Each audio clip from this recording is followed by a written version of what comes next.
ер нь монголчууд маань гэрээсэл бич сурмаар байна. За ялангуяа өндөр настай улсууд, за биеийн муу байгаа улсууд, за цаашлах юм бол их хэмжээний эд хөрөнгөтэй улсуудын хувьд бол гэрээсэл одоо бичих хэрэгтэй. Гэрээсэл гэдэг чинь амьд байхдаа өв хөрөнгөө хувааж үлдэх тухай ойлголт шидэ.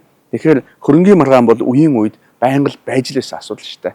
Өнөөдрийн хувьд би нэгэн шүүх хурлаанд ороод гарлаа л да. Тэгээд тэр бол гэр бүлтэй, хүүхэдтэй, за бас нууц амрагтай, нууц амрагаас хүүхэд гаргуулсан ийм л нэгэн амьдрал байсан байгаа. Тэгээд нас сурахаас өмнө бас нөгөө нууц амрагийнхаа хүүхдийг тийм ээ мэдээж өөрийнх нь хүүхэд байсан учраас хүсэж гаргасан учраас түүндээ эд хөрөнгөө үлдэх тухай асуудлаа яриад тэгээд одоо аргагүй байдалд хорвоогоос явах гэж байгаа учраас эцсийн мөчид үннээ хэлсэн байдаг. Тэгэл тэрнээс болоод нөгөө хүүхдүүдийн зодон цохон мэдээж хөрөнгөний асуудал үүсээд тэгээ явж шүүхтэр очих байхгүй юу. Зүгээр миний бодлоор энэ дээр зөвхөн гэрээсэл бичээл тэгэл дуусаа байхгүй. Өөрөөр хэлбэл тэр хүүхдүүд би тийм юм одоо гэрээсэлж яана гэж хэлээ тэгэл явчихл юм бол тэр хүүхдүүд учир шалтгааныг мэдэх шаардлага, хэрэлдэх шаардлага, хууль зүйн дагуу өгсөн юм өгөгдөөл сална штэ. Гэтэл өнөөдөр салсан чинь байхгүй үлдэж байгаа хоёр гэр бүлийн амьдрал боيو хэдэн хүүхд хонч нь болоод өстөн дайсан болоод насаараа бие нэг хараагаал тэгэл хөрөнгөө булаацсан сэтгэлдээ гонсоор ийм л зүйл үүсээд штэ. Тэгэхээр гэрээсэл гэдэг бол маш чухал шүү. Үүнийг одоо бичиж сурмаар байна л гэж хэлэх гэсэн юм аа.